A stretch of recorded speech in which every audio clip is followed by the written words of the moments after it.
Shalom and good morning. పరిశుద్ధులైన Elohim బిడ్డలందరికీ ఉదయకాల శుభవందనములు. సంతోషముతో దినము ఆరంభిస్తే మనకు దినమంతా సంతోషంగా ఉంటుంది. ఈ దిన కృపావాక్యము చూసుకుందాము. సామెతల గ్రంథము 8వ అధ్యాయము 17వ వచనము. నన్ను ప్రేమించు వారిని నేను ప్రేమించుచున్నాను, నన్ను జాగ్రత్తగా వెదుకువారు నన్ను కనుగొందురు. పరలోకపు తండ్రి ఆకాశము నుంచి ఆయన పిల్లలతో మాట్లాడుతున్నాడు. బిడ్డలారా, నేను మిమ్మల్ని ప్రేమిస్తున్నాను, నా యొద్దకు రండి అని. సో నిజంగా ఆయనను మనం ప్రేమిస్తే ఆయన మనకు జ్ఞాన వివేచన ఆత్మనిస్తాడు. మనం నిజంగా ఆయన ప్రేమిస్తే మనల్ని ఆశీర్వదిస్తాడు. నిజంగా మనం ఆయన ప్రేమిస్తే ఆయన పరలోకపు దేవుళ్ళ చేత దీవిస్తాడు. పరిశుద్ధులారా, అయితే ప్రేమ అనేదానికి దానికి ఎల్లలు లేవు, ప్రేమ అనేదానికి అంతు లేదు. కాబట్టి అంతగా ప్రేమ. ఒక చిత్రకారుడట, ఆయన చిత్రీకరిస్తున్నాడు, యాషోమెస్సే రూపాన్ని చిత్రీకరిస్తుంటుండగా మరి ఒక యవనస్తురాలు చూస్తున్నదట. మరి ఆయన చక్కగా ఆ చిత్రీకరిస్తున్న దాన్ని బట్టి మరి ఆ పిక్చర్ కంప్లీట్ అయిన తర్వాత, అయ్యా మీరు ఎంతగా ఆయనను ప్రేమిస్తున్నారో మీరు చిత్రీకరించిన ఈ చిత్రాన్ని బట్టి అర్థమవుతుందంటే, అమ్మ నేను ఇంకా ఎక్కువగా ఆయన్ని ప్రేమిస్తే ఇంకా బాగా చిత్రీకరించగలను. కాబట్టి మనం ఎంతగా ప్రేమిస్తే అంతగా మనము దీవించబడతాము.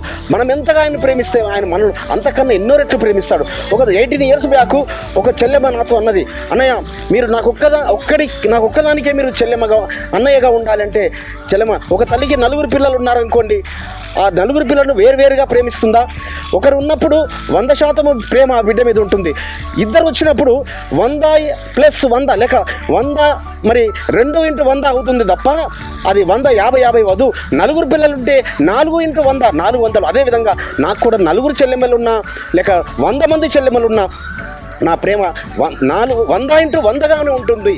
కాబట్టి ప్రేమ తరగదు, ప్రేమ ఎల్లలేనిది. ఎందుకంటే ఆయనే అంతగా మనల్ని ప్రేమించాడు. ఈ లోకాన్నంతటిని ప్రేమిస్తున్నాడు, సర్వలోకాన్ని ప్రేమిస్తున్నాడు, ఆయన సర్వజనులను ప్రేమిస్తున్నాడు. మనమే పాటి వారము, మనము కూడా ప్రేమించబద్ధులమై ఉన్నాము. మనం ఆయన్ని ప్రేమించడం అనగా ఆయన సారూప్యంలో ఉన్న ఆయన పిల్లలను ప్రేమించడము. మనం ఆయన ప్రేమించడం అనగా ఆయన ఆజ్ఞాపించిన ఆజ్ఞలను అనుసరించడము. మనము ఆయనను ప్రేమించడం అనగా ఆయన మాటకు విధేయులవ్వడము. అప్పుడు ఆ పరలోకపు తండ్రి మెండుగా మనల్ని ప్రేమించి నిండుగా మనల్ని ఆశీర్వదించి పరలోకపు దేవుళ్ళ చేత దీవిస్తాడు. అట్టి కృప ఆ పరలోకపు తండ్రి మీకును మీ కుటుంబములకు మీ వంశముకు అనుగ్రహించును గాక. ప్రార్థించుకుందాం. పరిశుద్ధుడైన తండ్రి, అబ్రహాం, ఇస్సాకు, యాకోబుల ఎలోహిం, అవును నాయన మీరు పేరు పెట్టి పిలుస్తున్నారు, నేను నిన్ను ప్రేమిస్తున్నాను బిడ్డ అని. అవును తండ్రి, మేము మిమ్మల్ని ప్రేమిస్తే మీరు మాకు గొప్ప దీవెనలు కుమ్మరిస్తారు, పరలోకపు ఆశీర్వాదం చేత మమ్మల్ని నింపుతారు, నీ పిల్లలుగా నీ రాజ్యమును చేర్చుకుంటారు. అట్టి కృప నీ పిల్లలమైన మాకు అందరికీ అనుగ్రహించమని వేడుకుంటున్నాము పరమ తండ్రి. ఆమేన్.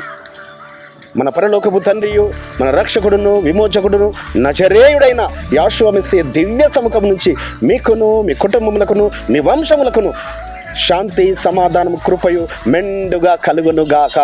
ఆమేన్.